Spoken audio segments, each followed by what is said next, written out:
Yo, what's the word with it? Get back in this bitch.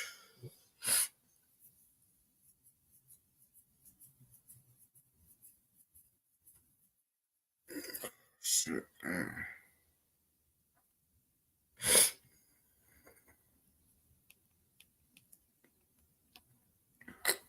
Alright.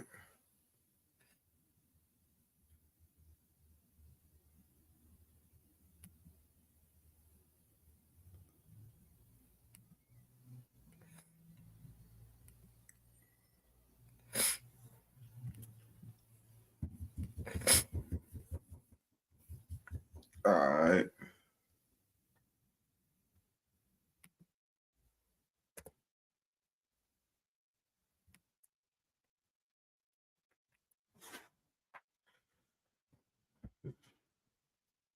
Did y'all know Nipsey Hussle had a brother? His name was Black Sam, and some motherfucker said he was considered a legend.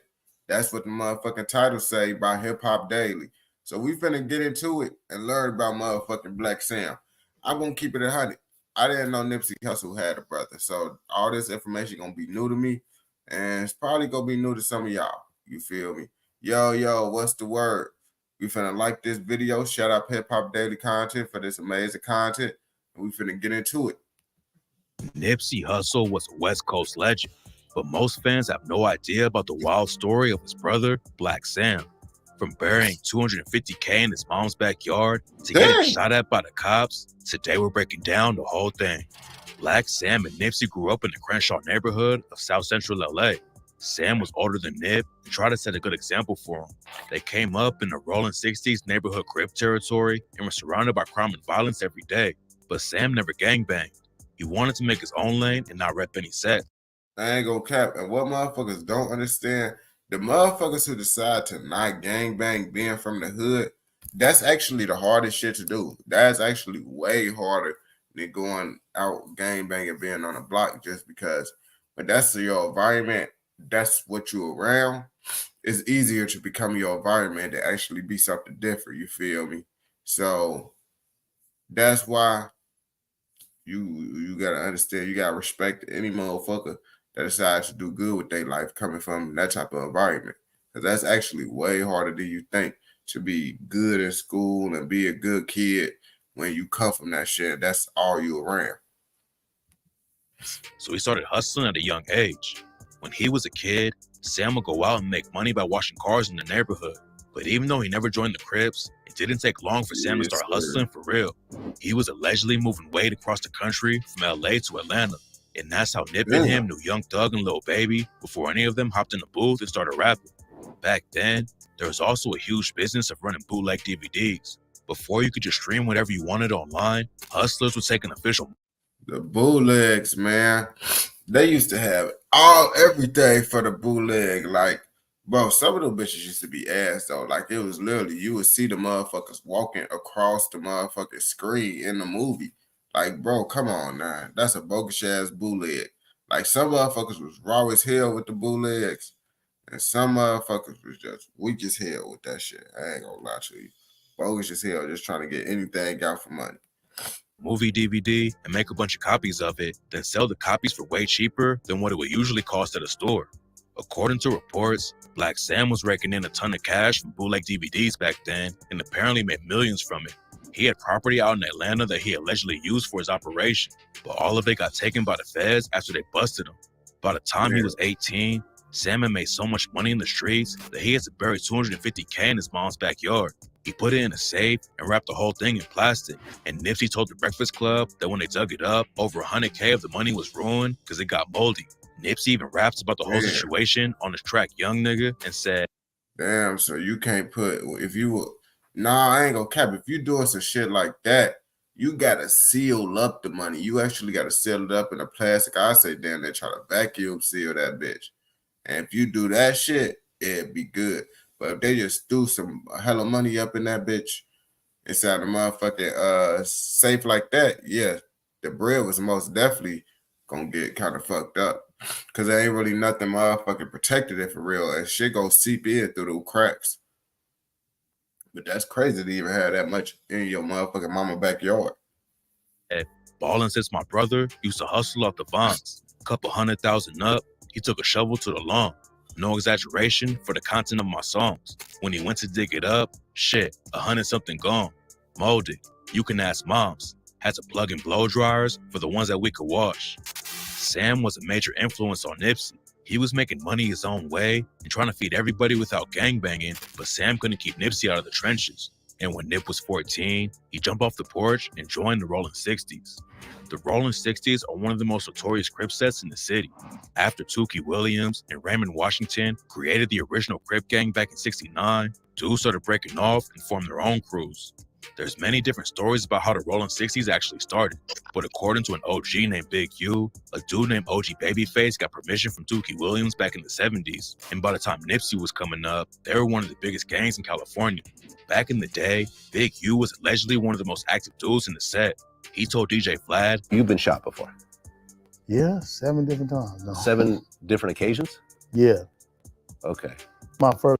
He said that shit casual as hell. Like, yep, I got shot before. Yes, I most definitely did. You feel me? That's life. But that is life for lots of motherfuckers. So it's like normal for you. Some motherfuckers not getting shot is more surprised than getting shot. First time I was 14. when Big U was coming up, the streets were crazy, but the cops weren't paying that much attention to it. Dudes weren't sliding on Instagram Live and putting everything out there for people to see. And most people had no idea how violent South Central really was. But that all changed when the Rolling 60s brutally murdered an NFL player's family. Kermit Alexander was a professional football player. Why would they do that to a motherfucking NFL player? Well, I'm saying it like the NFL player. I mean, he could have been connected in the streets. You never know. But let's see what the fuck they finna say.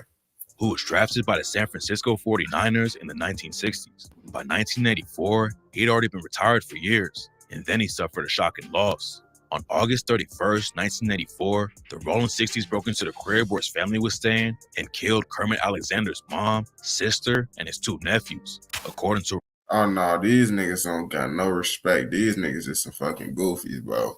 What the fuck, bro? You out here killing kids and shit, bro.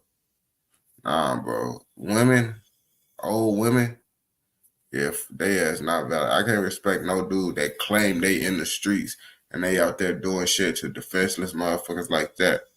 Like that shit, not valid at all. Yo, what's the word? reports, the 60s affiliates got the wrong address and were trying to kill someone who lived a couple houses down the block from Kermit's family. The murders made headlines all over the country, and that's when the cops really started taking a serious look at the Rolling 60s. A lot of dudes from the set started getting booked, and Big U ended up going down for 56 years after he got caught trying to buy drugs from an undercover cop. The cops started booking more Crips, but that didn't stop the Rolling 60s from growing. And by the time Nip jumped off the porch, they already had way bigger numbers than back in the 80s. Nipsey could have ended up just becoming another gang member, but then Sam and him went with their dad to Africa, and everything changed. Sam and Nipsey's dad is a dude named DeWitt Ashkadam. DeWitt is from an African country called Eritrea, and he moved to America back in the day to escape a crazy war going on in Africa. Eritrea had a brutal war for 30 years between 1961 and 1991. A rebel group started trying to take over the government, and it sparked a deadly battle that almost destroyed the whole country. While DeWitt was living there, both sides of the war were killing innocent people. Villages were... I ain't gonna cap, bro. This is a lot of information, bro. This actually pretty good YouTube video. Pop some motherfucking hip hop day. This shit, he going way back. Being burned down, and for years, the situation just kept getting worse. So he finally escaped to America to get away from all the violence. Then in 2004, DeWitt took Sam and Nipsey back to his home country, and it had a massive impact on them.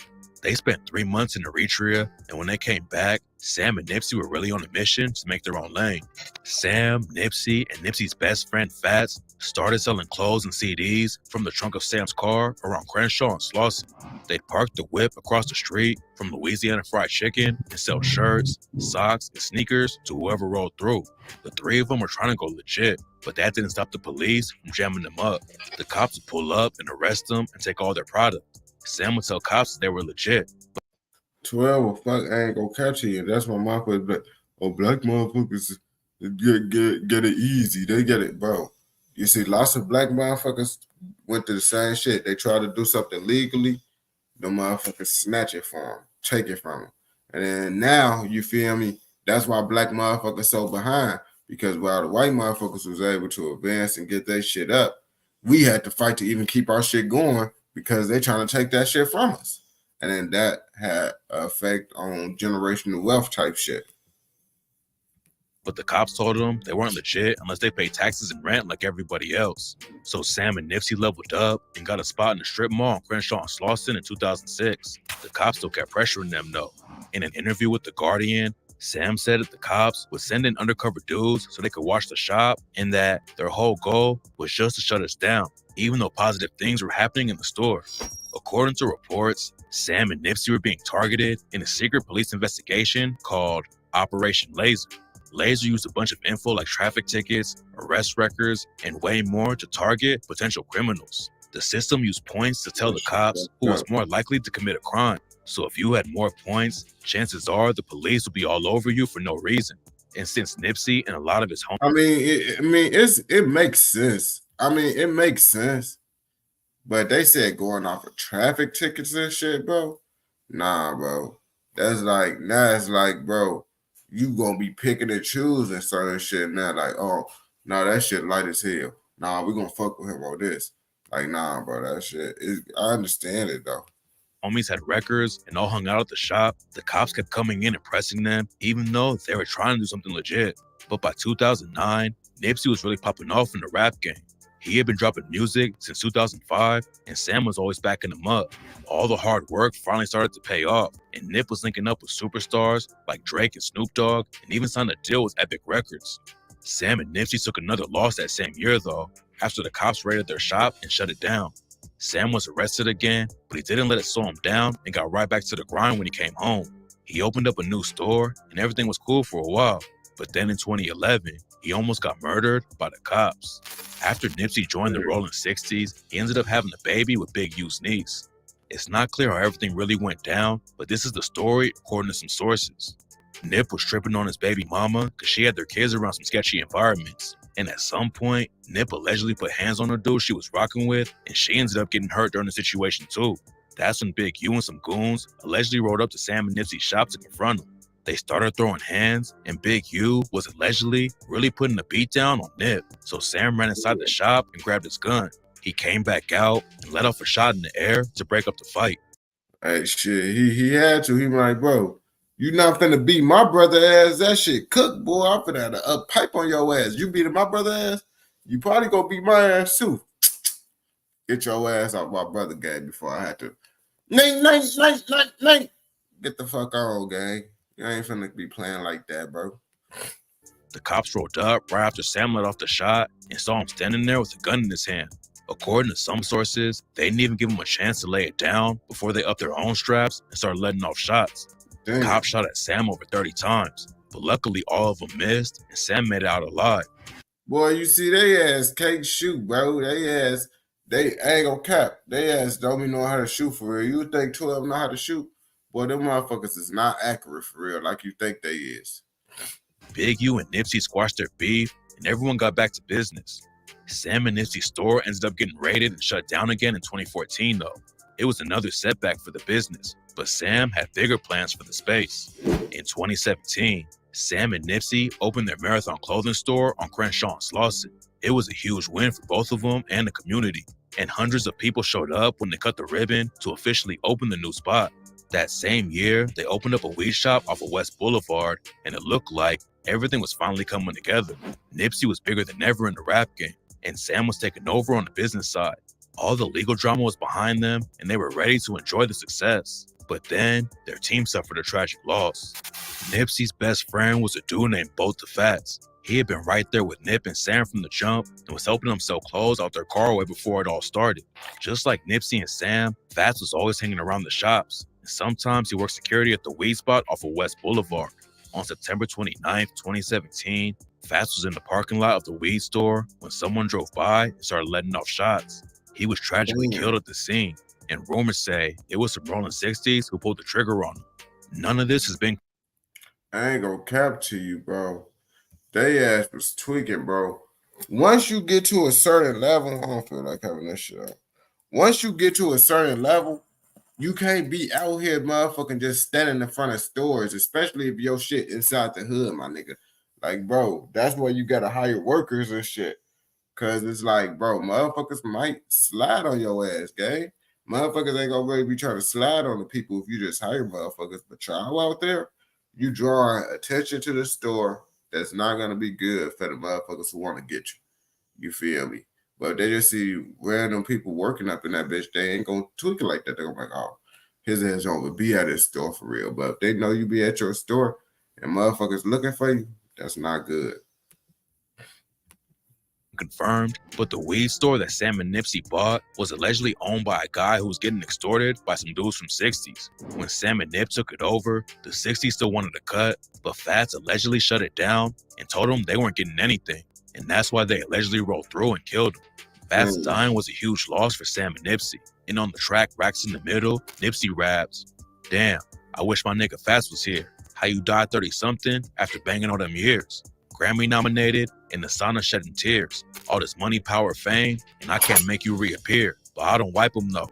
We just embrace the only life we know." Sam and Nip kept it pushing after Fats died. But then 1 year later, Sam got wrapped up in another crazy situation that could have killed him again. In September 2018, a dude from the Rolling 60s showed up at the Marathon store with a gun. It's not clear exactly what went down inside the shop. Bro, ain't this the same store that Nipsey Hussle died at? Like, bro, what the fuck, bro? That store is bad luck, bro. It's not bad luck. It's probably good, but it's bad luck for y'all niggas. Like, that's the last place y'all niggas need to be, is a motherfucking store that you own inside the hood, knowing that you got beef. Come on now, bro. That shit is not smart. But a couple minutes after he went inside with the strap, security footage showed a bunch of dudes chasing them out the shop. The police responded to reports of gunshots in the parking lot outside the store and eventually found the Rolling 60 affiliate. He had been beaten and stabbed and needed 9 staples in his head to close up the wounds, and he told the cops that Black Sam had pistol whipped him. Nobody in the shop would talk to the cops, but Sam ended up getting arrested, and the judge put him on a crazy $1 million bond. Paying $1 million was nothing for Sam though, and right after he posted bond, he flexed the private jet he was flying in. The Marathon clothing store was inside a strip mall, and the city wanted the people who owned the building to evict Sam and Nipsey, even though they weren't the ones starting all the drama.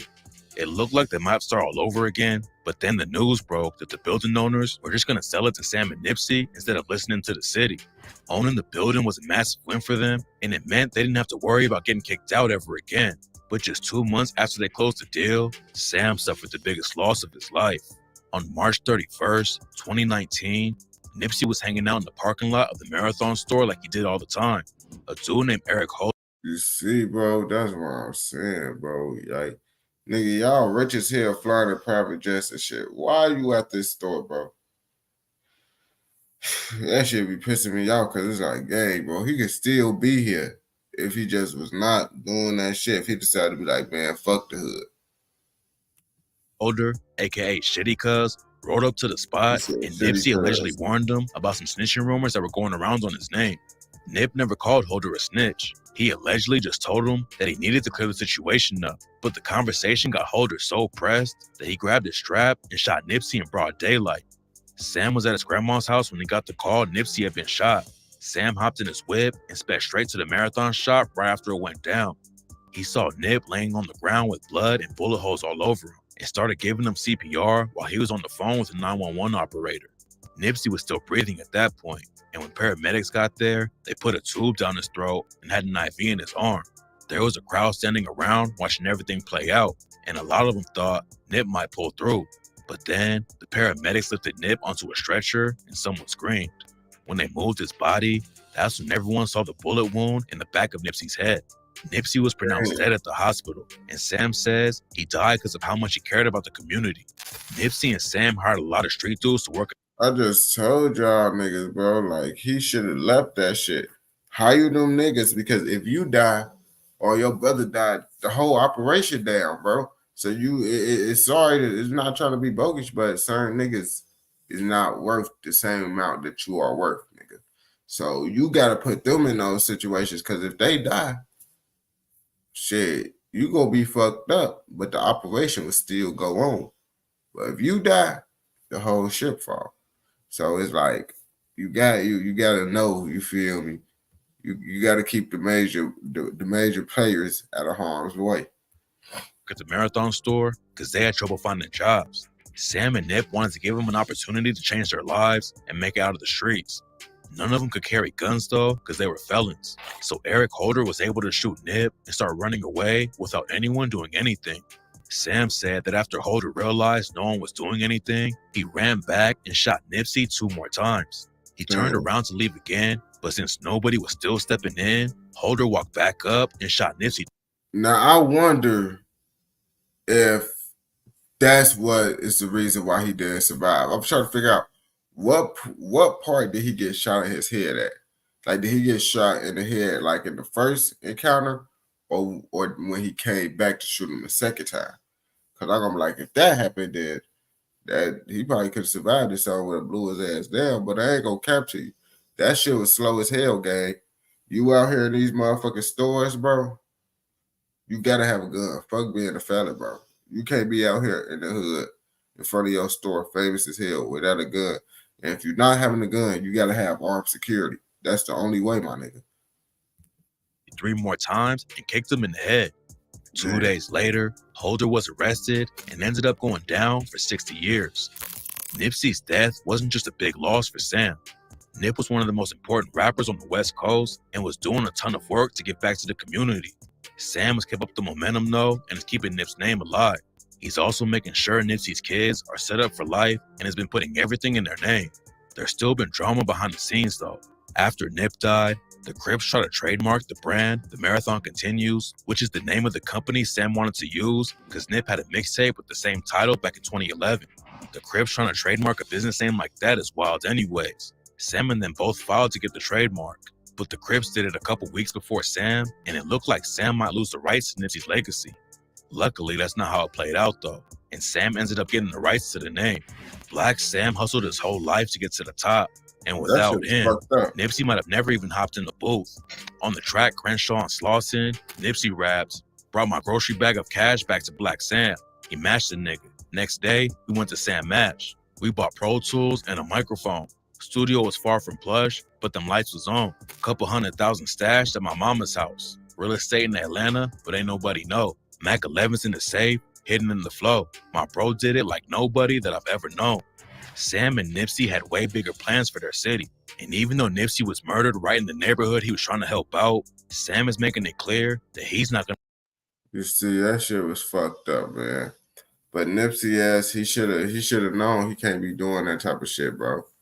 He should have known the level of success he had and the type of motherfuckers that would just be trying to do shit to him. Like, that shit fucked up though. Shout out Hip Hop Daily Content. Rest in peace to Nipsey Hussle and everyone that lost their life in this video.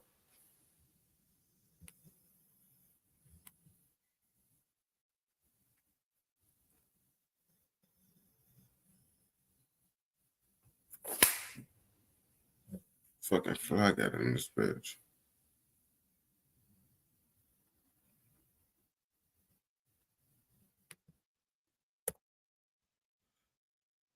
Do y'all know who the fuck No Limit wet him up? Well, NLMB wet him up.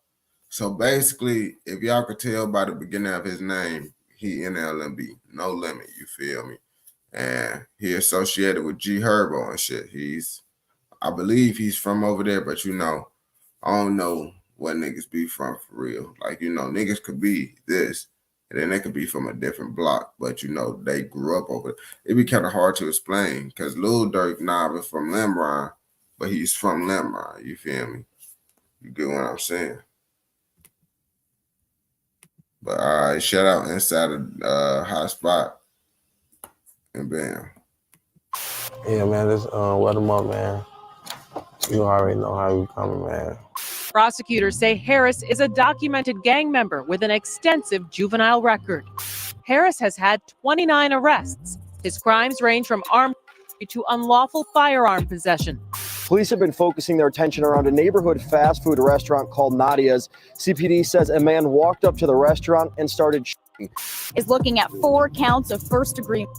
The 19-year-old is accused of being the trigger man in 4 homicides. I saw a man sitting up, shot on the tree. Police say the quadruple murders outside this. Bro, that shit literally up the street from my granny crib, bro. On gang. If y'all ain't know, I used to live over on South Shore, 76 South Shore. It ain't really up the street, but that spot, bro, that whole little area, folk, I know all that shit, you feel me? But if y'all might know, like, Herb and them shit, like literally 6-7 minutes away from my crib, my granny crib, where motherfuckers was living over there and shit.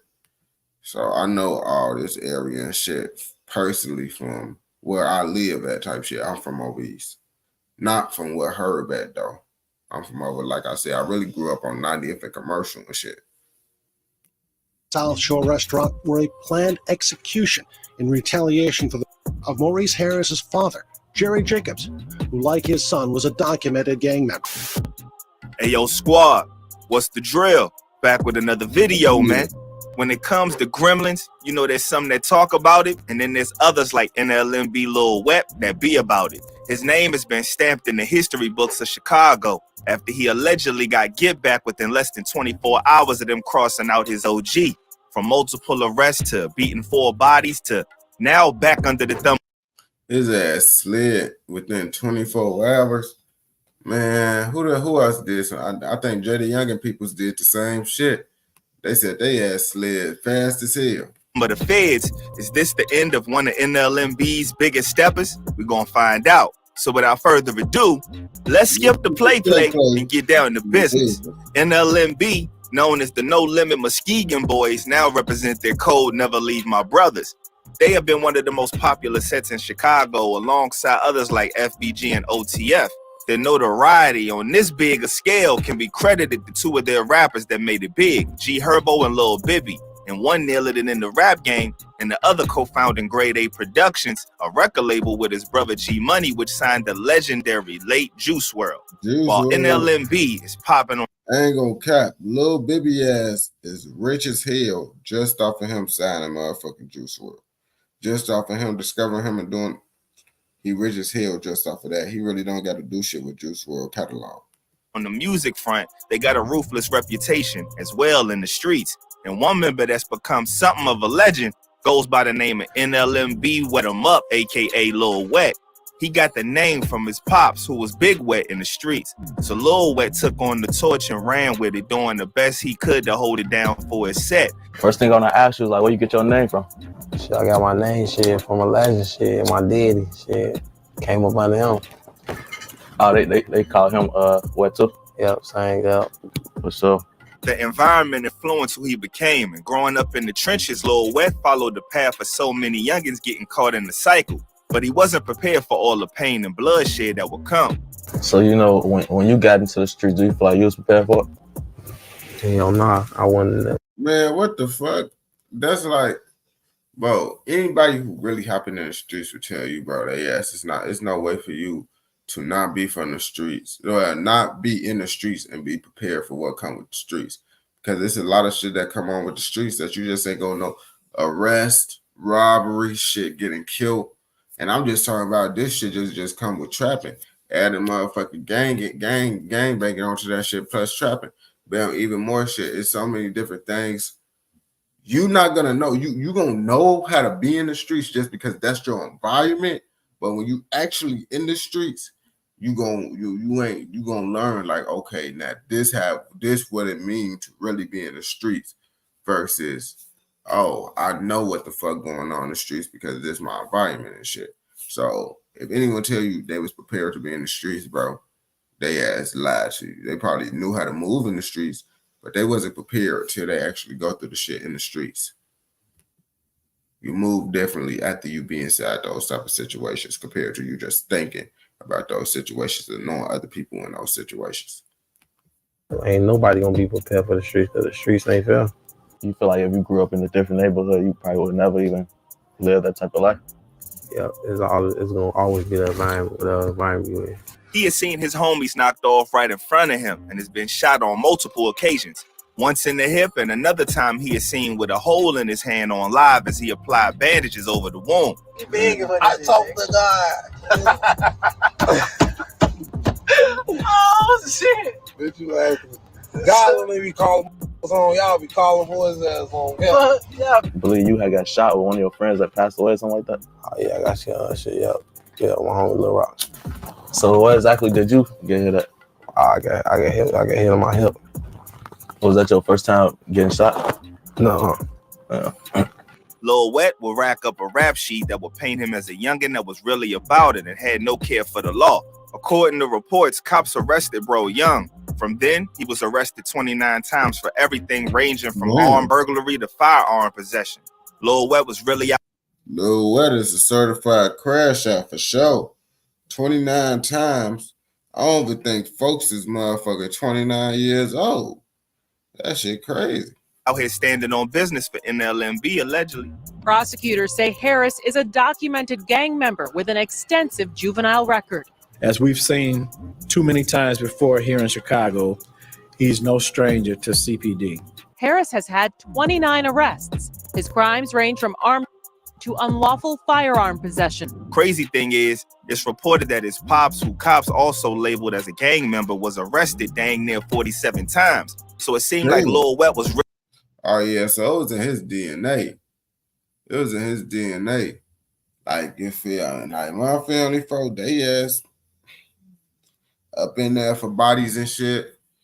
They ass didn't do the shit, but they up in that bitch for bodies and shit. And it's like, shit, so I know what it's like to be in your blood, but that's why I fight so hard not to be around that shit. And my mama didn't even want me to be around my dad's side of the family until she said I was able to have my own mind, because she didn't want me to become what the fuck my father and them side is. You know, I mean, it worked to a certain extent.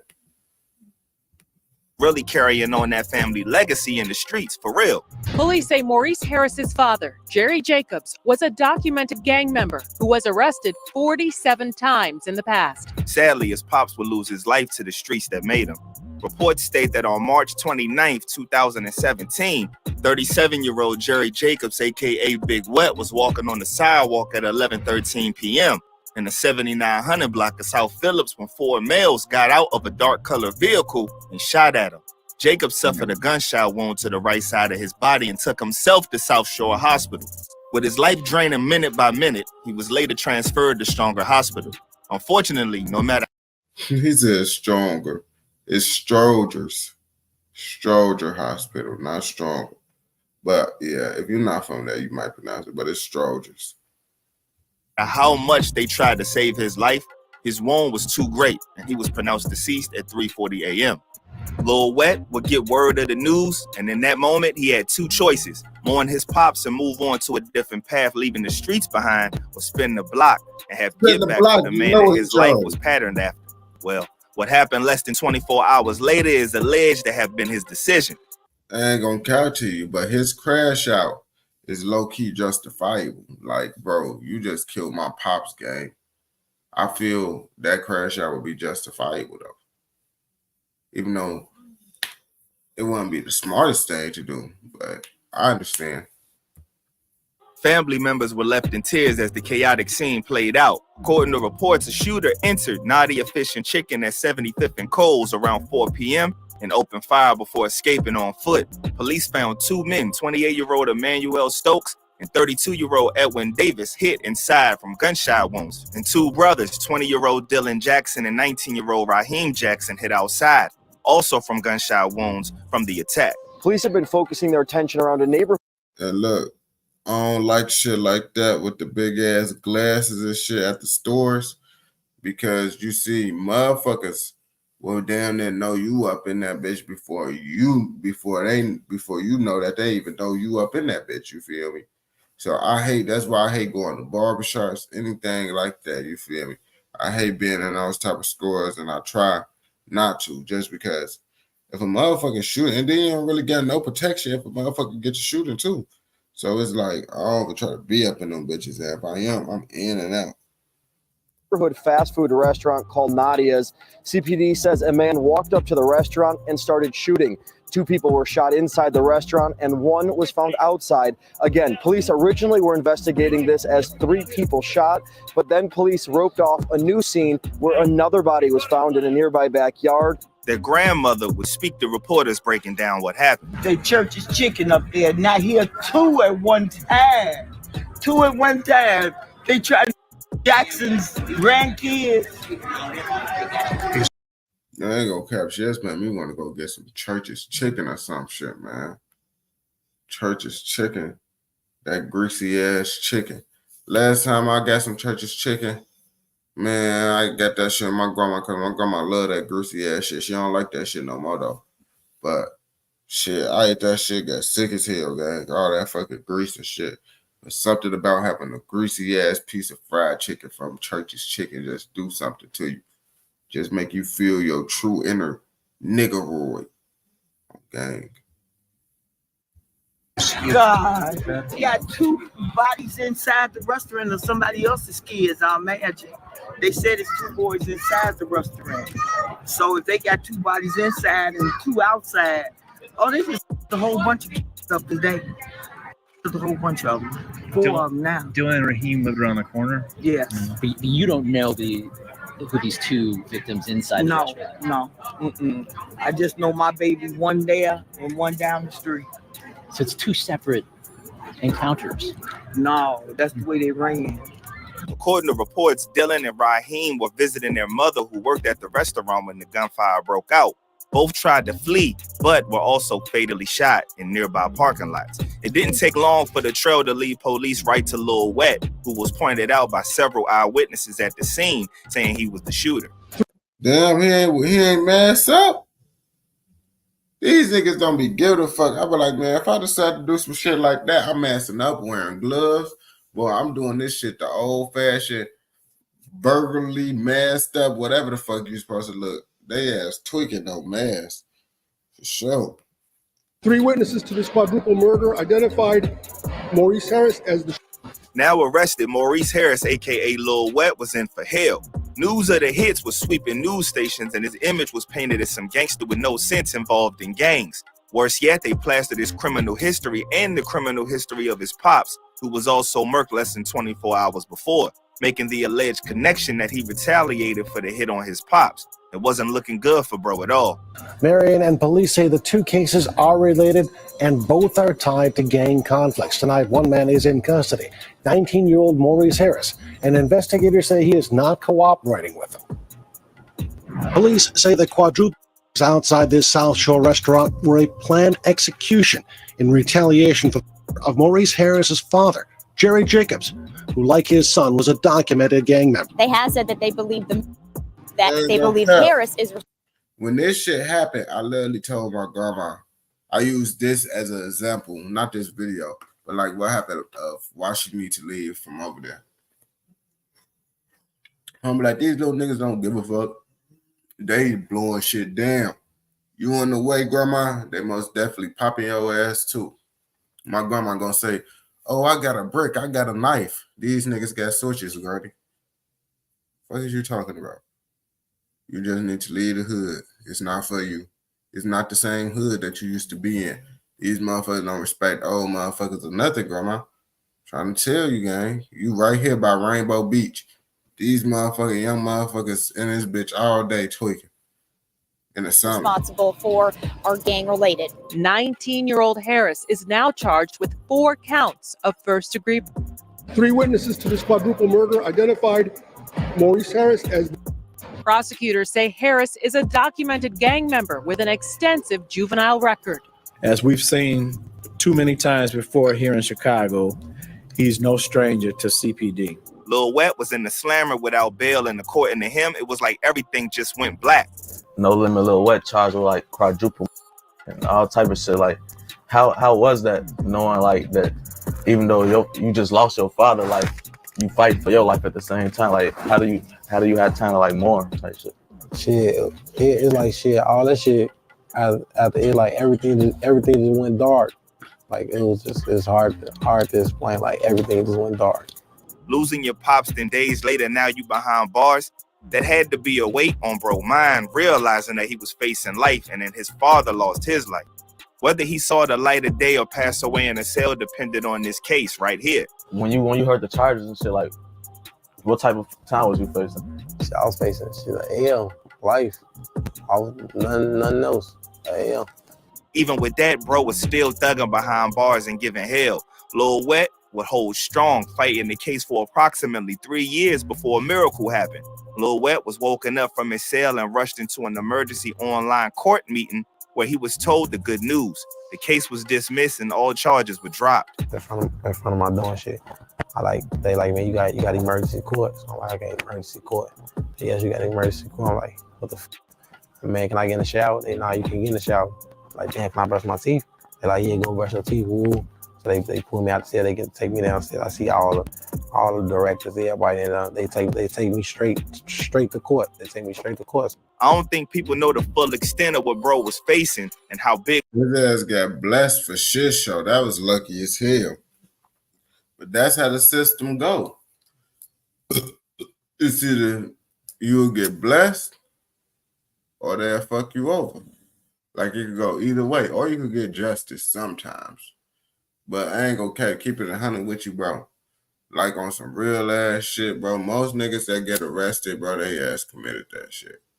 Like, when I got locked up, they try to charge me with some felony shit just over a gun. But that shit ended up getting dropped down because it's like, bro, y'all ass tweaking, bro. Y'all didn't have no reason to pull us over. None of that shit, bro. Like, I'm not supposed to be in jail right now, gang. But it's like, certain shit like that, bro, it's either you're going to get blessed or lucky, you feel me?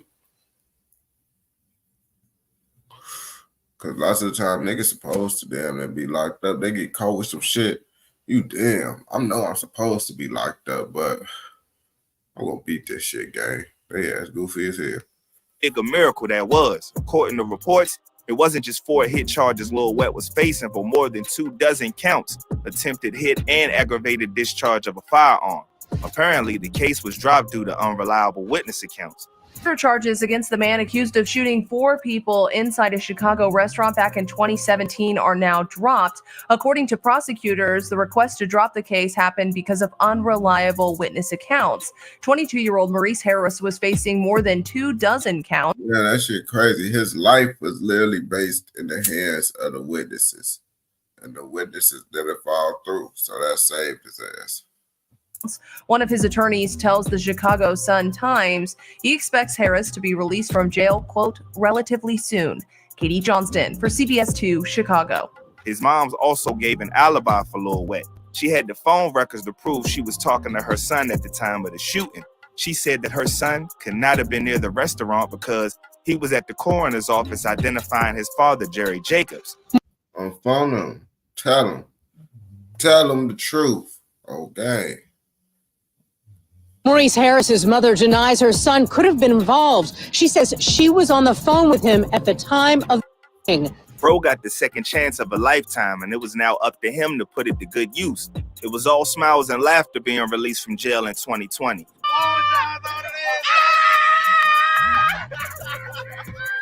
And for a while, it looked like Lil Wet was doing just that. From behind bars, people were telling him he had to come out and get his rap on and stay out of all the BS. So when he got out, he picked up the mic and started doing his thing. So like, when you was locked up, was it people telling you like when you get out rap this and that? Oh yeah, when I was here, hell yeah, some people they tell me like, shit, boy, if you don't get out rapping, boy, you stupid as a motherfucker. Boy, stop telling me that dumb ass shit. You think I don't know that? He was making moves with his homie G Herbo and pushing music of his own, leveling up. And it definitely hit different. It's like, nigga, boy, your peoples and shit, rich as hell, out the hood, just off of they raps. Your ass slow as hell, bro. You almost lost your life to this system, nigga. You got God on your head, nigga. You better not use this shit, bro, wrongly, nigga. And you got all the opportunities, all the connections to make that shit happen, bro. You being in the hood is dumb as hell, gang. You doing this shit is dumb as hell, gang. Like you niggas gotta learn how to use their opportunities and connections and shit. But niggas be having lots of, you feel me, pride and shit. Like, man, I ain't trying to, you feel me, ask this nigga for this, ask him for that. I'd rather just get it off the streets instead of ask some nigga to help me. And that's how niggas really be thinking. in the rap game and building connections with stars like Chief Keef, 21 Savage, Wallow, and Gilly. Let me tell you something, nigga. Survivor's remorse, right? I'm here with no limit, wet them up. You hear me? Yeah, the name speaks for itself. The boy was doing it. He started going under the name Drench while continuing to drop music, and it seemed like Lil. Damn, that shit. This shit got to whoop, whoop, whoop, whoop, whoop. I'm instantly, boy. This shit got to tweaking. I don't like that tweak shit. I don't like that tweaker shit. That shit can't be doing that shit with the videos. Oh shit, it's back on track. Lil Wet was on the right path. That was until he wasn't. The feds weren't having it and pulled up on bro, putting him right back in the slammer. According to reports that surfaced through court documents on January 19, 2024, during a federal search warrant on the residence located at 720 West 47th Street, apartment 4D in Chicago, law enforcement observed Maurice Harris, aka NLMB Lil Wet, temporarily leaned out of a window of 47th Avenue Street with a firearm in his hand and then threw the same firearm onto the roof of the 47th Street apartment. The gun recovered from the roof was a Glock pistol with a fully automatic switch loaded with 17 rounds. According to a 10-page criminal complaint, which included a photo of the alleged weapon sitting on top of a pile of snow, the switchy isn't something that the feds play with, and it's almost that shit gonna stand out way more. Like if it was motherfucking like grassy and shit, he could do that shit in like a little grassy area and shit, and that shit would have been way harder for them to find. But throwing a pipe in the snow, yeah, that's easy for them to spot that shit. Almost guaranteed prison time if caught. They allegedly saw bro toss on the roof and also recovered the strap, so it's gonna be a tough one for Lil Wet to beat. Reports state that the reason for the raid is uncertain as the warrant remains sealed, but the raid was conducted as Lil Wet returned from doing a show in Detroit and was staying with a girlfriend. So it seems like they were all on his trail and just waiting for the right moment to strike. With the charge of possessing a machine gun carrying a sentence up to 10 years in prison, you know the feds are going to try to get the max since they probably fell away about the 4 bodies from before. The prosecution was throwing everything to try to get Lil Wet kept behind bars, requesting him being held without bond and playing the judge. I'm gonna keep it 100. Niggas be like saying switch this, switch that. Niggas be getting out of jail when they be getting caught with switches. Like, it's like, I know multiple niggas that got bumped with switches and they didn't snitch none of that shit. So you could get out for a switch, bro.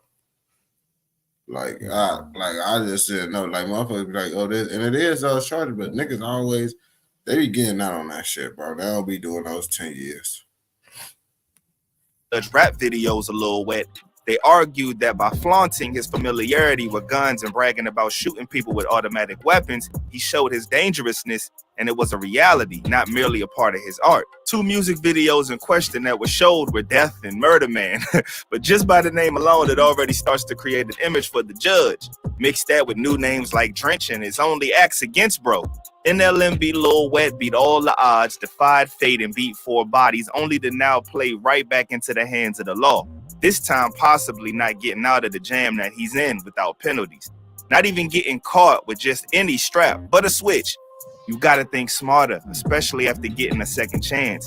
Things been looking like an L for Lil Wet since his arrest, but a piece of document recently surfaced online, allegedly showing that they may have proof that he was released and he's back outside. But that still hasn't been confirmed because there's jail call recordings of Lil Wet talking to his homie about the rough conditions he's facing behind bars, saying they hating on him and he ain't eating 6 days. They be on bullshit up in that bitch. I know how they do niggas, because I was only in that bitch for like 2 days. Boy, I asked me for a sandwich, some food, and they didn't give me no food, but they gave a little Latin King nigga some food. Like, nigga, what? How come I can't get no food? I asked for, like, really, they was treating me bad up at the police station. The county is like, they was on bullshit, but it was like at the same time, bro, they gave me food and they gave me a motherfucking blanket. So it was better than what I had at the police station. Since I got locked up on like the weekend, I had to wait to get transported to the county. So, you know, I was at the police station for like a day. And that shit was horrible. They ass was just bogus and petty as hell. Things are still shaking on the situation Lil Wet is now wrapped up in. And if he could even get out of that jam that quickly, it's up to time to really see what's going on with this case, whether it be that he's set free or he's still pressured by the feds. Until then, all he... All right, y'all. I ain't gonna cap to you. Shout out Insider Hotspot, man. That was a good little video. I fucks with it. I fucks with what he got going on. I fucks with the whole little shit, man. Keep that shit up, gang. I like that video, gang. Keep it up. Fuck is you talking about? All right, don't forget, man. Don't forget to watch my other motherfucking videos if you're watching this video too, gang. All right, time to go on to the next shit. Like the live, I gotta do this shit, bro. Like how I'm ending it with a video because I'm gonna post this as a video, so that's why. You feel me, gang? Oh, all right. Who know about the Sacramento rapper named Briss? Now, I didn't know about him, but my cousin ended up moving to Sacramento, and he ended up knowing about that shit. He the one that told me about it. I seen the video, like, I guess, you know, he was riding around and shit, and he ended up getting killed. Well, he ended up crashing, hopping out the car running, and then they ended up chasing him down and shit. But these are the final hours of what he did before that, you feel me? I kind of know what the fuck happened, but I don't really know the full thing. I just saw little bits and pieces of it and shit. So shout out Dose of Mystery for this video. Liking this video. And motherfucker, we finna get into it. What happened? Briss got shot. He got by some light-skinned nigga. Somebody got shot. What's up? Where is he at? Is he in the back? He's in the back. Somebody got shot. I heard those shots. Where is he at? I ain't gonna cap to you. If they don't, I'm gonna keep it 100. If you don't know them motherfuckers, and you talking about you just heard shots and none of your people missing, I would not be going. But if they're looking for their peoples, I understand. You feel me? But wait, let me read the caption of what it said. All people is reminded was the one who, oh damn. Wait, Mandra. Oh, she might not even be related to her. She just said her. I don't know, but those motherfuckers you didn't know you just heard gunshots. The dumbest thing you could do is go towards gunshots. Even if you know the motherfuckers, if you don't get a gun, it's not really be the smartest for you to go over there. You feel me? Unless you get a gun. That's why I say always keep a gun on you. So situations like that do happen. You can go over there. Police tape marks the spot where detectives say Christopher Treadwell was shot and killed early Sunday morning. Treadwell, also known as the rapper Briss, had a growing following in Northern California. June 16th, 2020. Sacramento rapper Christopher Treadwell, aka Briss, released a highly anticipated and rated single, Need Hammy, sitting at 14 million views on YouTube. It's his biggest hit to date, and got a lot of attention and buzz that placed him even higher on the radar as the next to blow from Sacramento. His style was unique, and he earned himself the nickname Tricky Dance Moves for the way he incorporated dancing into his songs. I'm tricky dance moves. I be dancing in these Jordans, ain't no dance shoes. Briss was gaining the traction. See, Cali, New York, they some dancing ass gangbangers for shit show. They ass be dancing. He deserved. He had the talent, but his lifestyle was a double-edged sword that would eventually place him in harm's way and have his life taken. 5 days after the track's release, Briss was still riding the wave and gaining more attention in his music career. That fifth day was June 20th, 2020. And Briss was out in his vehicle listening to some music, and everything appeared to be nothing but positive energy.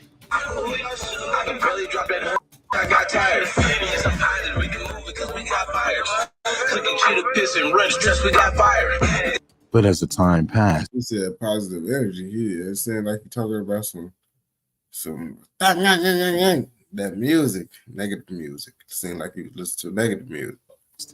And the video continued on. Something started becoming apparent, and everyone in the comments began to notice it too. Briss had a look of paranoia, as if he was running from his end. I ain't gonna cap to you, man. He shouldn't have been on live, bro. Like, motherfucker, you on probation. You don't get a pipe on you. You driving around the city, bro, with no pipe, gang. Like, that shit just don't make sense, bro. Your ass should have just hopped off a live, bro. It wasn't no point. And he was on live for a good minute, too. Like, I feel live playing a part on why motherfuckers got on his ass. Always looking around like someone's watching or after him.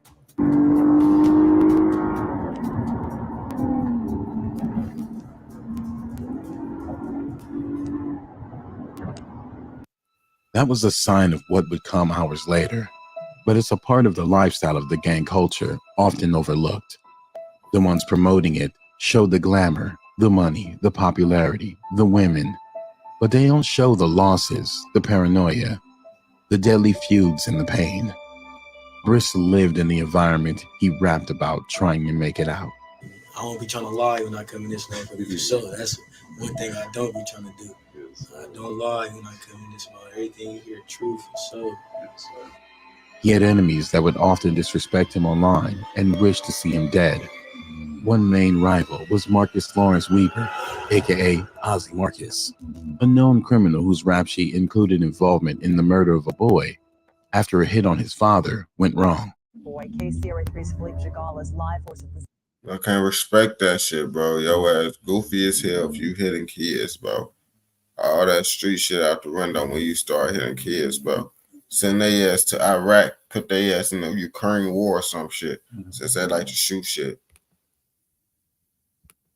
Sacramento County Jail, where those suspects actually turned themselves in. That's right, Edie. The Sacramento County Sheriff's Department says that the first suspect walked through the doors of the county jail behind me just after 5 o'clock and gave himself up yesterday. The other two showed up 2 hours later and tonight. All three are behind bars without bail.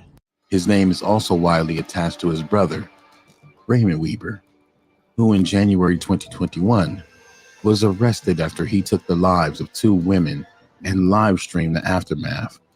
Raymond, just like Ozzy, is well known to law enforcement for various criminal offenses. Ozzy made his intentions known when he released the diss track, 42K, aimed at Briss. On the track, he raps, 36th Street, so you know it's 42K. F the sucker side, whoever decide to hang with them. We get straight to it. Keep it real, your dudes play with it. I stay with it. Pop a dude up in the broad day with it. 36th Street, so you know it's 42. Fuck the sucker side and whoever decide to hang with him. The connection to Briss is found in the title and location, in which Ozzy singles out 42nd Street of Fruit Ridge, where Briss grew up. Sucker side, we don't get along. I go get a hammer, you go get a phone. I'm from Fruit Ridge, keep a pistols on. The air was already filled with negativity on the day he would lose his life. But Briss kept it pushing, not knowing he had just a couple of more hours to live. That shit. June 20th, 2020. That shit crazy. You never know when your moment gonna be. But it's like his ass could have prevented that shit for sure. His ass just wanted to be outside and shit and wanted the motherfucking world to know that he was a gangster. And that was his problem right there. On Saturday, the sun would set and the night would find Briss driving through his city of Sacramento.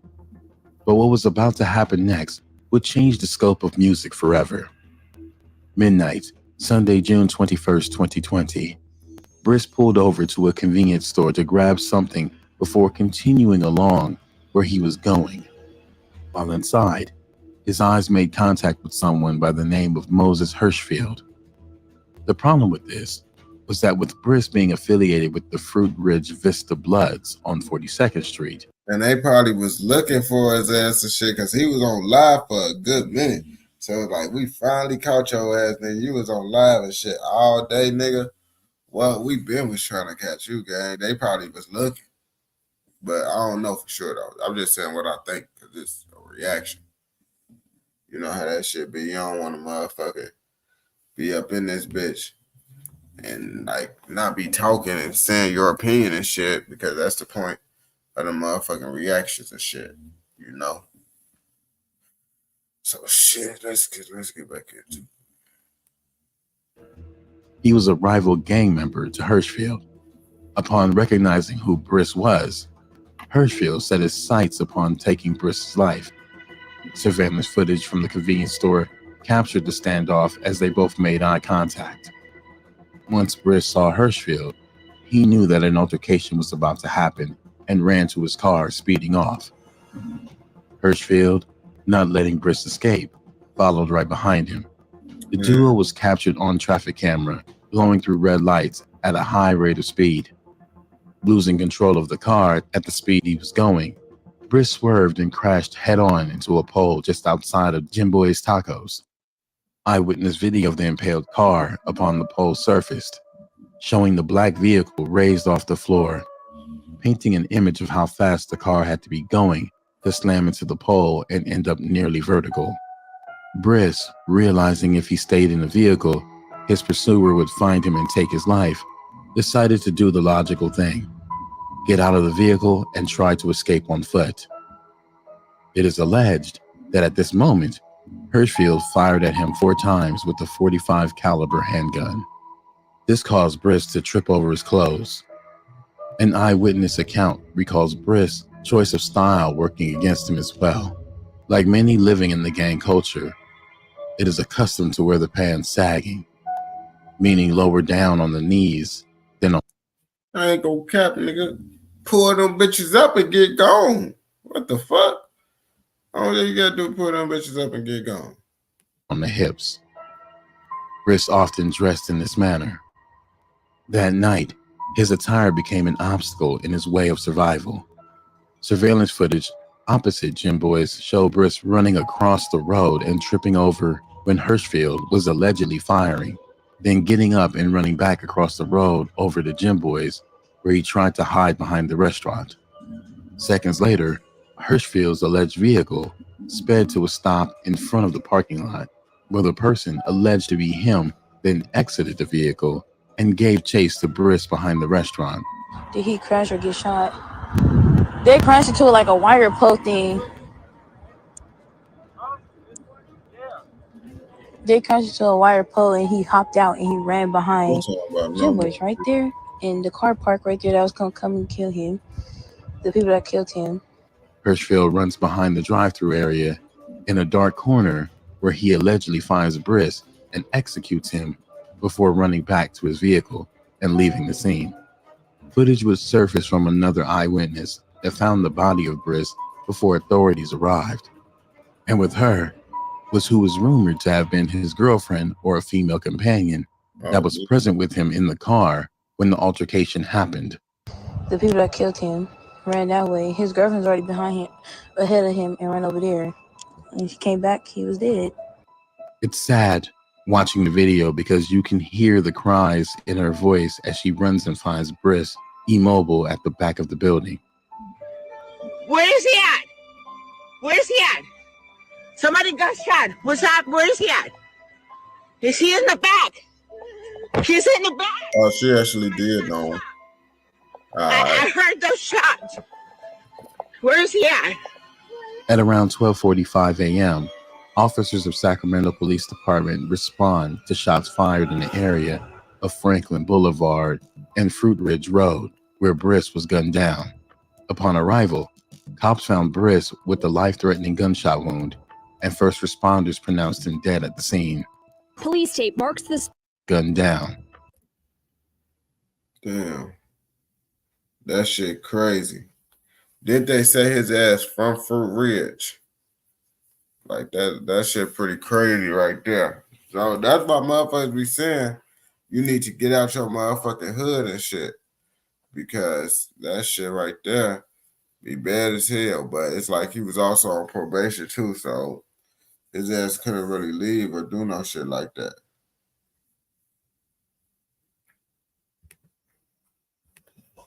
Upon arrival, cops found Briss with a life-threatening gunshot wound, and first responders pronounced him dead at the scene. Police tape marks the spot where detectives say Christopher Treadwell was shot and killed early Sunday morning. Treadwell, also known as the rapper Briss, had a growing following in Northern California. News broke of his passing, and grief was the downpour online by fans and supporters of his career. A sad and heavy feeling swept over Sacramento, not only for his loss, but for him losing his life on Father's Day. When you take the music away, he is someone who was a normal person that had a family just like me and you. Forstance says the young rapper was a father with more to accomplish. You see the work ethic, you see the desire to be great, but then something like this happened. Families, friends, and fans were hurting, but Briss's rival used the opportunity to disrespect his name and release songs mocking.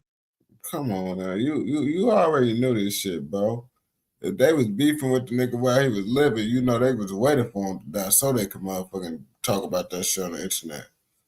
His passing, all insinuating they had a hand to play in taking his life.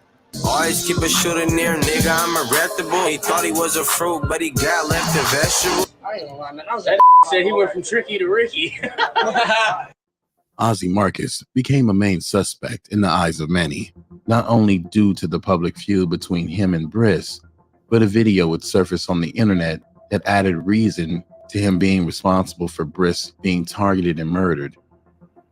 His baby mother, known as Jalik, happened to have had a relationship with Briss prior to him. She got online describing in detail how Briss passed away months after Ozzy released the diss track, 42K.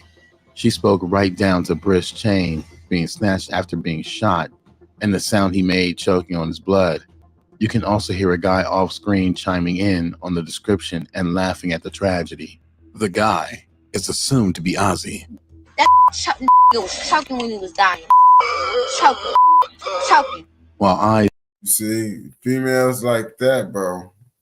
Females that be like that, motherfuckers be like, oh, she just a female. But when she do shit like that, the motherfuckers most definitely gonna get her ass and they gonna treat her like a nigga. Cause she talk crazy. The motherfuckers be wanting this validation shit to look cool and do all this shit.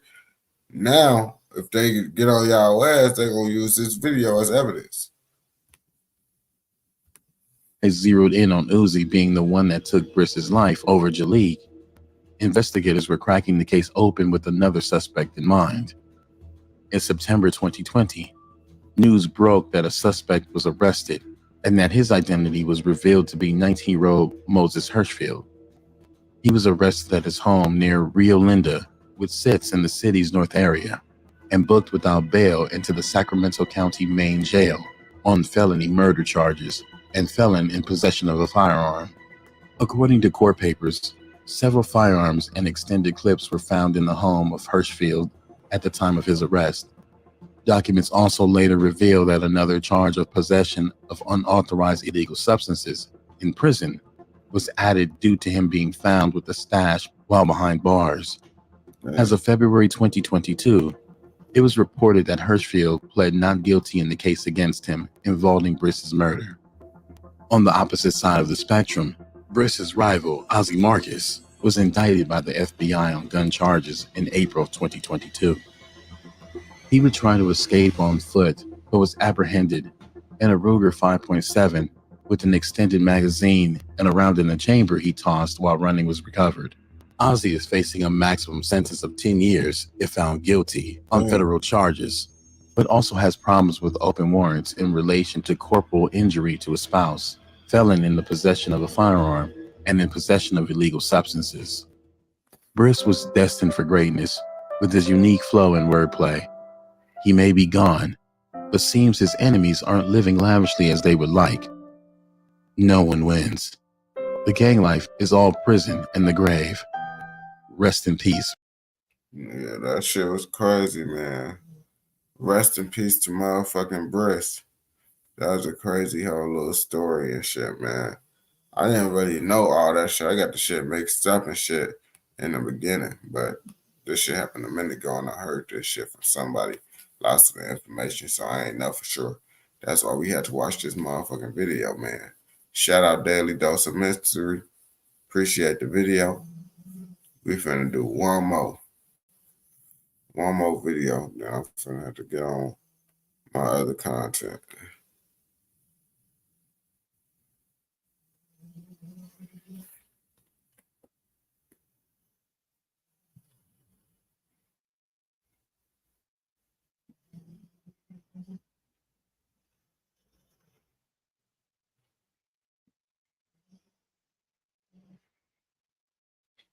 All right, fuck it. We probably could do 2. All right, man. We finna be on that. That New York shit, you feel me? They OY, OG, OW, OJ. You feel me? Yeah, we finna watch that shit. 7 times New York drill rappers run into their ops. The title was pretty self-explanatory. I don't really got to say too much anymore on the situation, but that we just finna see what the fuck happened now. Shout out EBK thing for this video. What's good, y'all? It's Big EBK. We ain't giving no daps. And in today's video, we're going to be folks as lame as hell. But let's continue. Taking a look at some New York drill rappers that ran into their ops. The amount of disrespect that happened in drill music, you'd think they'd be more cautious while being out in public. Without further ado, let's get into it. The first topic is about an altercation that happened in the airport with drill rappers that aren't seeing eye to eye. The two sides that were going at it in the airport being 4-1 and Sugar Hill OY. The beef of the two groups stems from the passing of young New York drill rapper Nadi Osama. Nadi Osama was murdered in 2022. He was fatally stabbed to death at the train station. Before Nadi passed away, he posted a snippet to a song dissing the rap group 4-1 for linking up with a Y-free agent block work. 1K, y'all jacking the snitches. Okay, y'all gonna get stitches. Call them out to when it's time for the mission. Spit to the A, trying to see who we click. Jacking for one day, you lose your life. When Nadi passed, the rap group 4-1 ran to the studio to make a diss track and dance mimicking the passed away rapper. I ain't gonna cap. I know they couldn't wait to motherfucking do that shit, because it's like, bro, you just made a diss on me, little nigga. And you just died. You ran up on someone and then they stabbed you. Yeah, I'm most definitely finna diss your ass for sure, gang. I understand. They posted a snippet to their Instagram and the song went viral instantly. The whole world was doing the dance. Let's be real, bro. If you dissing someone and you make a dance with it, it's gonna go viral. People love negativity, especially dissing. Dissing always be going up. The OYs obviously didn't like that the rap group was dissing Nutty, so the beef in between the two groups would get more serious. In the middle of 2023, 4-1 rapper Kyle Rich and Jen Carter would run into OY rappers Bloody and Roscoe G while in the airport.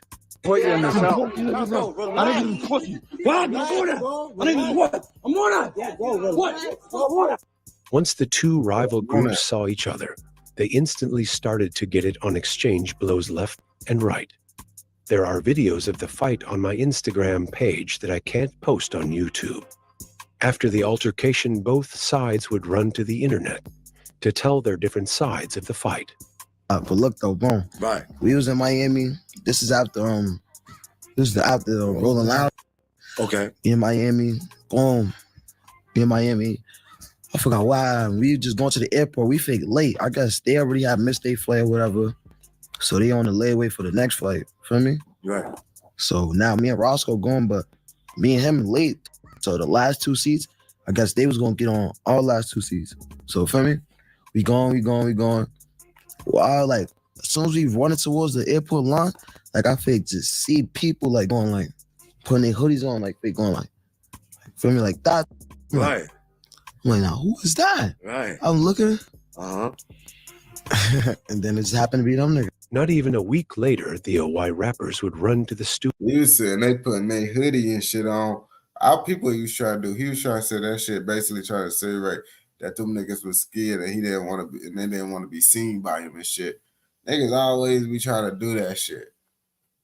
Studio and make a diss track with that song being for one stomp. 4-1 would drop a response diss track, those songs being Crank That and Jen by Jen Carter. The next two rapper that ran into each other are Sevside rapper K Flock and 800 rapper Raw G's. On a nice sunny day, K Flock decided to spin 800 with C Blue. Then this happened. They're gonna come through with you. They're right there. Hey, what's up? Move back a little bit. Niggas be having too much They don't time on want to their come on. hands. You see, nigga ain't gonna capture you if you actually trying to do some shit. If you really plan on doing something, the goofiest shit you could do is go on live, bro. But like I said, lots of niggas be wanting validation and shit. That's why they be doing that shit. They don't care if they get locked up as long as motherfuckers think they're savage. Till they realize that shit don't mean shit. But it'll be too late then.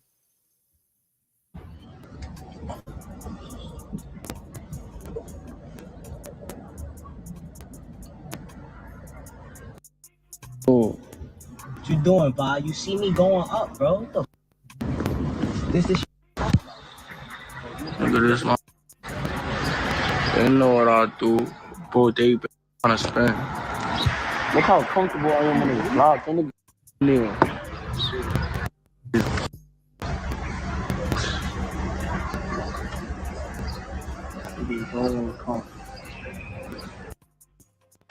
Basketball players, they so it's about to get lit. Grab their basketball and start leaving. Man, that nigga cool as hell. That's what That was Nesty that said like this. They didn't even come to. Cause he like that validation and shit, but that shit goofy as hell, gang. Like if you finna do that shit, bro, why you on live? Hey. Nah, you gotta move more back. What a gang, they not doing nothing.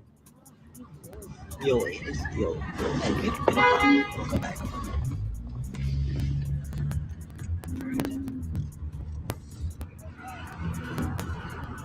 K Flock claims he spotted Raw G's and Raw did nothing at all, just looked. After K spent 800 block. Raw G's went live on Instagram and said this. Somebody attack K-Flock. Somebody attack K-Flock. It's not playing. Come right back. Sorry, right now as we speak. You coming through hot and all live. Block your lives from the see your shit. Like, what's up? Pop up. I was here. Yo, K-Flock. Pop out. Pop out right now. Right now as we speak. You wanna make shows? You wanna make shows too? Pop out. Water my mother. Pop out right now. Pop out right now. Nigga, where you at? Come up here. Where you at? Like, where you at? Where? I wish I'd have saw you. You know the V on y'all. I wish I would have saw you. Yo. I know that was done by the raid too. They see me the other day. They gave him, nigga. You wanna go live on my block and I let you on my block? Like, I worry about you. I'm not on nobody live, nothing. High on my block. I see you. Come do something. Come do something. You a little kid, bro. So y'all did it. Who's you? Order my day. Oh, live. Do not see me. Nobody saw you. All that politics. All that politics. Come back, spin back. Let me outside. What you think would have happened if I would have seen you? Spin back. As you just saw, Raw was begging K Flock to come back to his block. The two would diss each other in songs referring to the situation after. Now, if he would have came back, they couldn't have said shit then. But his ass didn't come back. Playing tag with each other. The next altercation happened with Shah E.K. at the courthouse.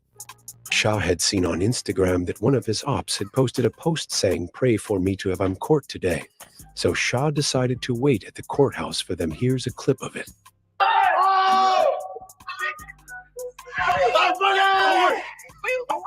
I'm coming to Portland tonight. I'm coming to Portland tonight. Stop running. Yo, stop running. You don't fucking see me. Suck my. Bro, that shit goofy as hell. I ain't gonna capture you, bro. Lots of these niggas be goofy as hell to me, gang. Cause it's like, bro, I would never try to fight nobody out of the motherfucking courtroom. Why? Because I know it's police everywhere. What's the point of you trying to do some shit, you knowing the police gonna break that shit up, or they might even pop your ass? Niggas be doing shit to try to look tough, bro.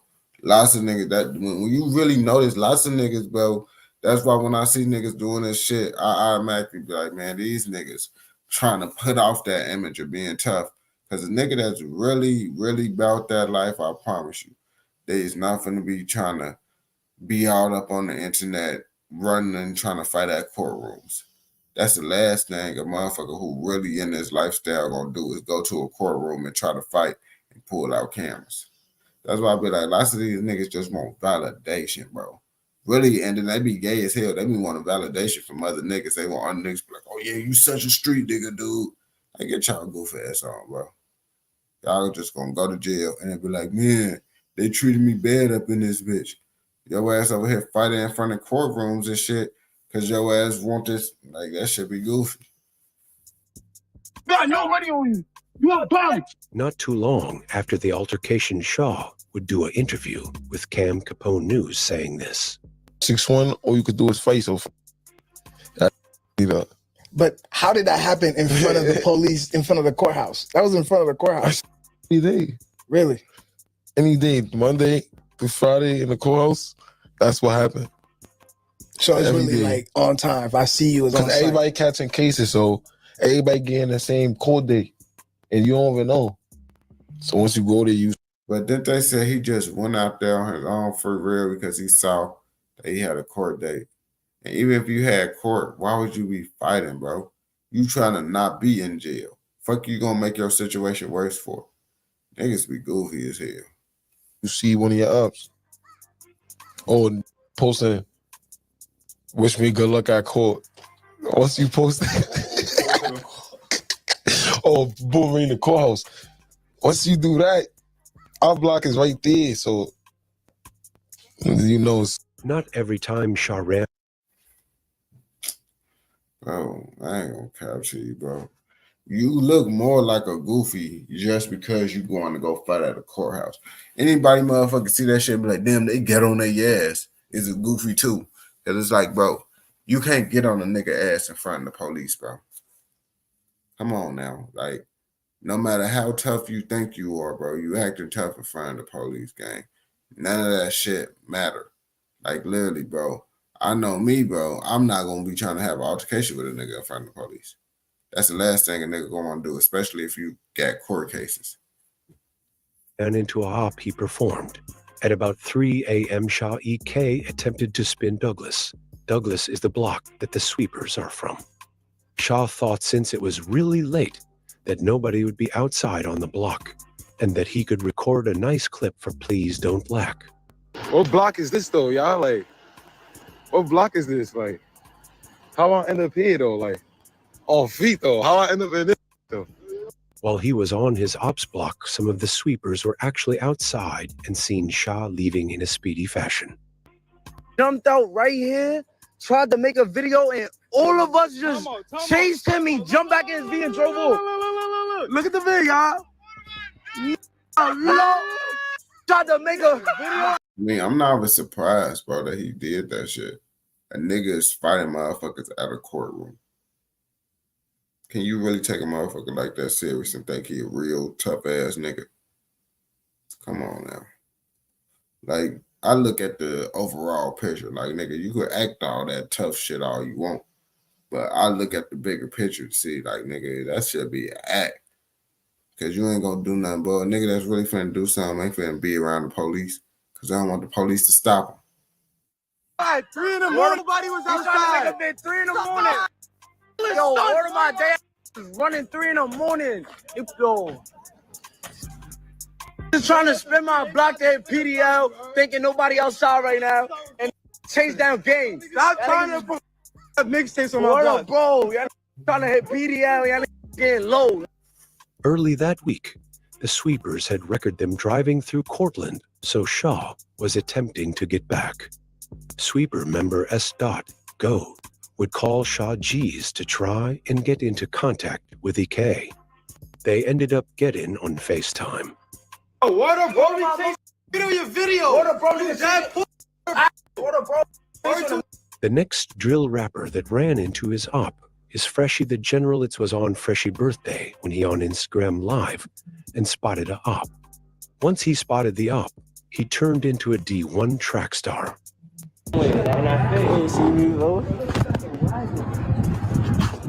I saw that we call me. No. That's quick. Yo, we on it. What about? Yo, that's great. That's awesome.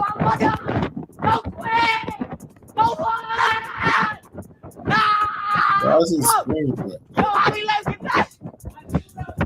Yeah, y'all niggas doing? Necessary ass crazy. How we let him get past? What the fuck? We all...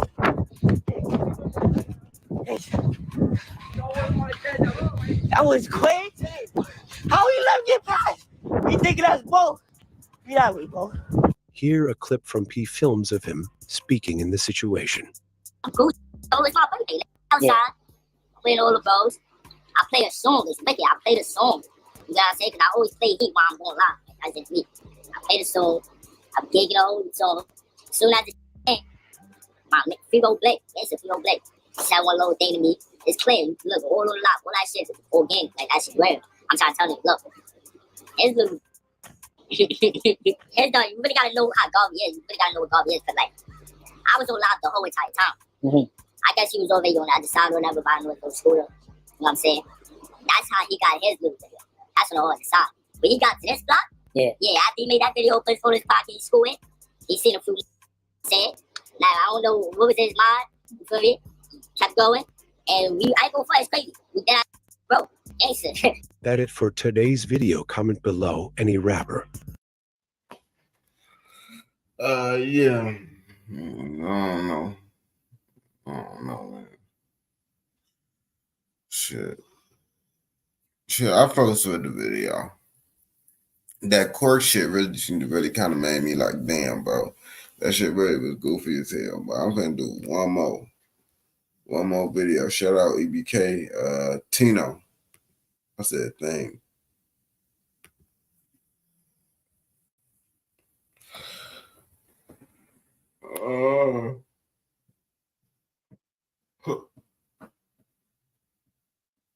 Oh shit, man.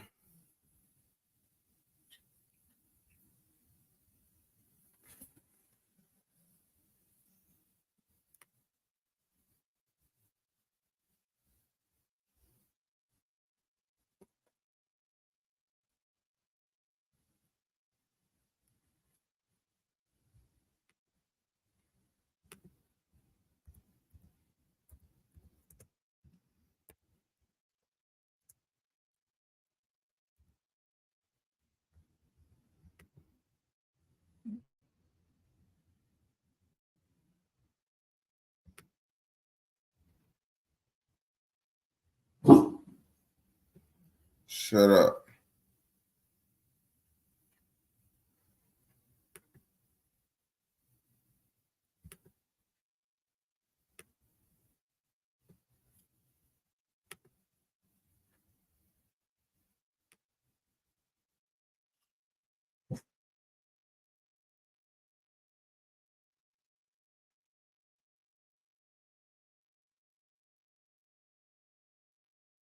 Let's see.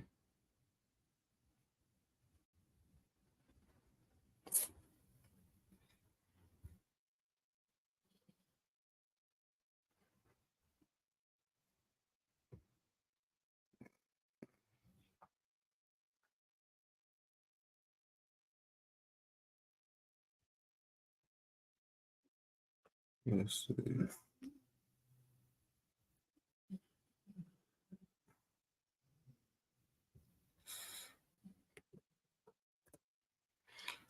All right, man. If y'all don't know about YBC Duel, his nickname is Mr. Disrespectful in motherfucking Philadelphia. And he speak on a video of him digging up a grave and dissing Kwani.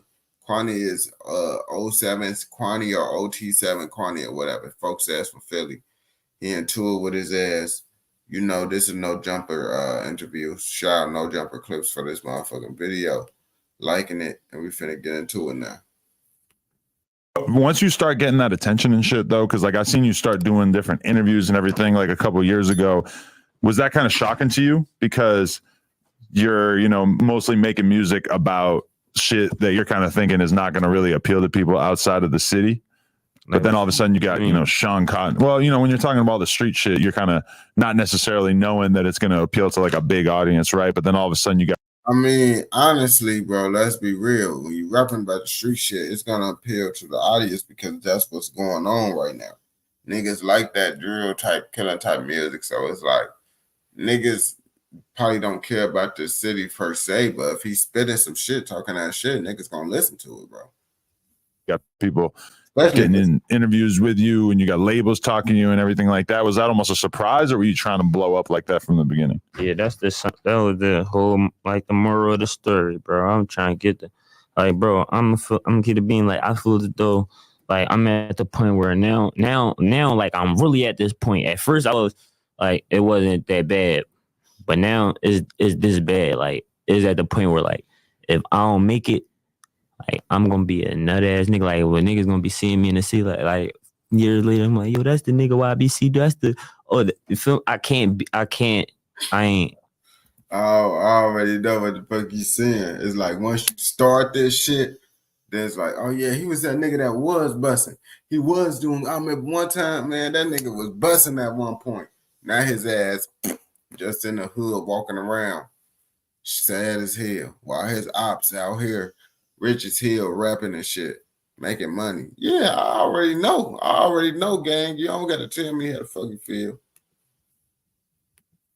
I'm not letting our legacy die like that, bro. I can't see my legacy. I can't let it do that. And they depend on me. Like everybody depend on me. So it's like, there's no way I'm letting it die. Like I can't be one of them.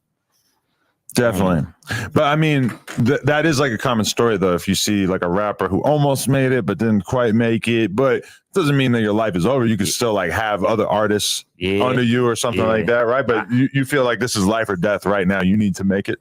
Yeah, that's what I'm on. And it's to the point where like, I ain't going, like I said, I'm not just a rapper. So it's like, I could do properties. I could get, bro, people don't understand. Once you get into a certain level of your life where you got a certain amount of connections, where you build a certain amount of relationships with certain people. Well, I don't know how other people like interact with people, but like when I genuinely focus on, I build a relationship. So it's like relationships go a long way and they help you. I don't go fuck if you got $0. You might got a relationship with a motherfucker that just hit the lottery or something. You know what I'm saying?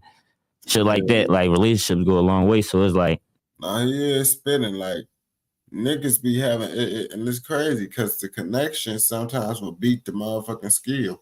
Like niggas could be raw as hell, better, this, that, and the third, but he don't got no connections. So the other nigga with less talent and skill get on just because he got all the connections and shit. And that's how I go. You never know who you need or who need you. That shit will help you.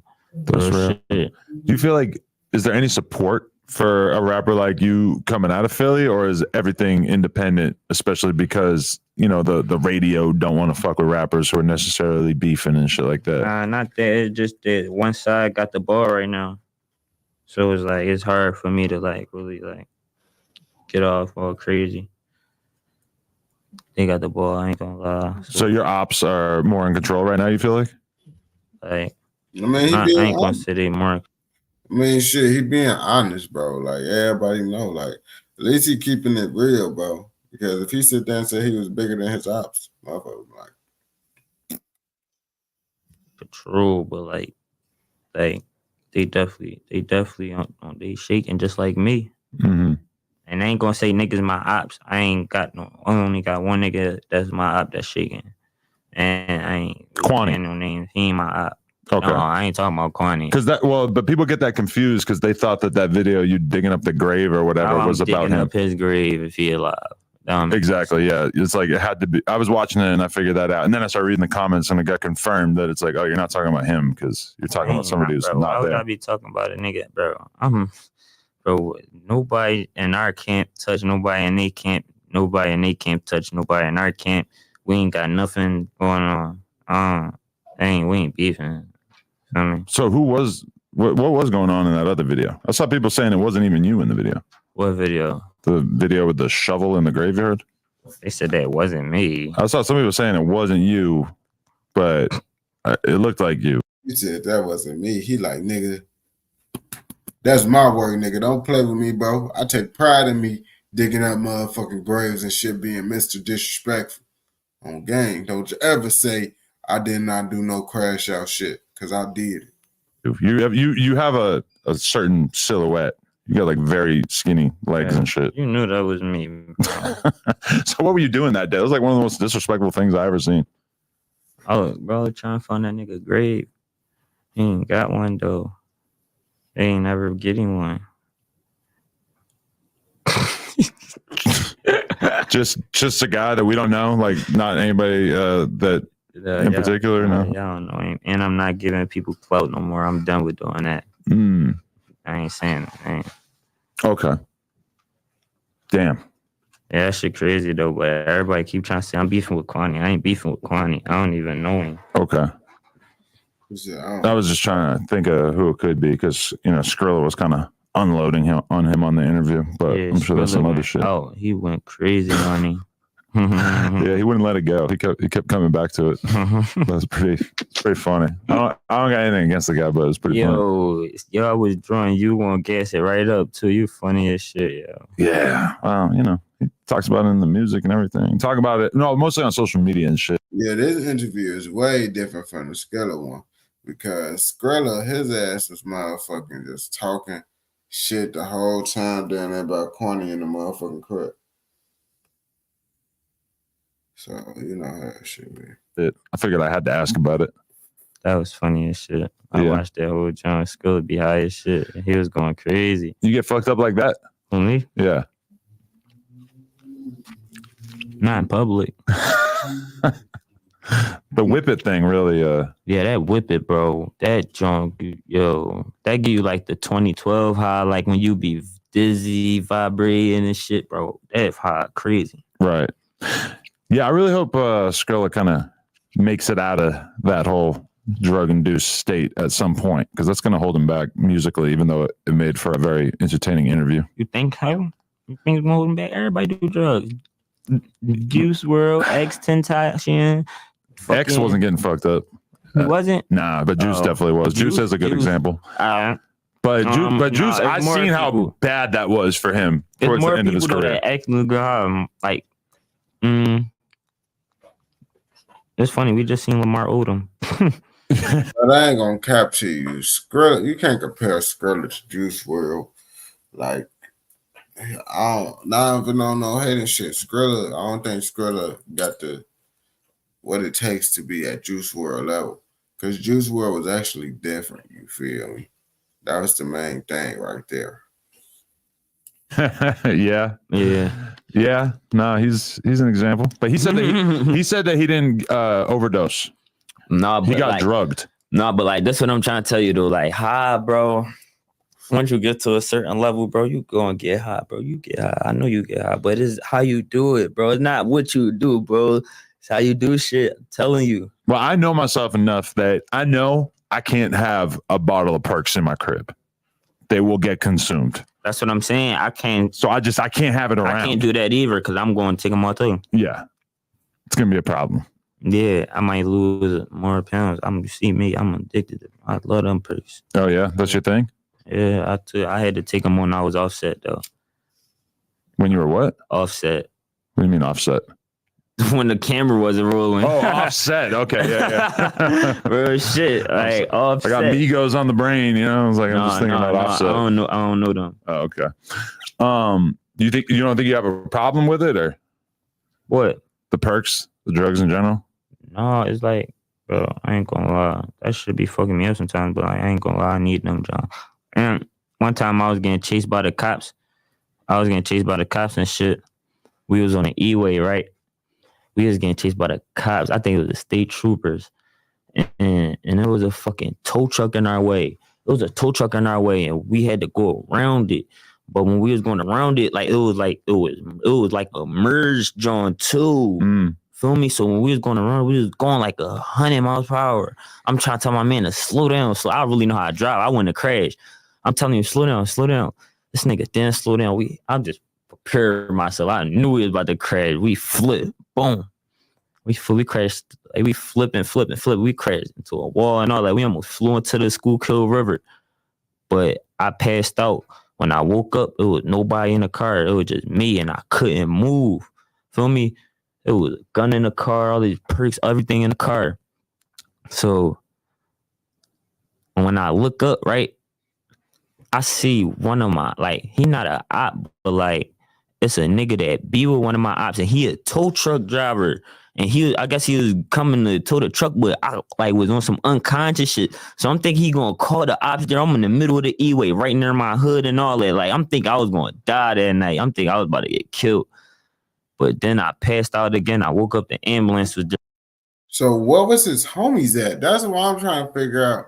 Like if y'all was all in the car, bro, if your homies get up and they walked away and left you, they both just here. I'm trying to figure out what the fuck happened to his homies. Like where did they go in the car crash? Where you was the only one up in that bitch and they was gone. They was put me in the car. They like when they was putting me in the car, they like I broke my leg and shit. They said I split my femur in half. Oh what?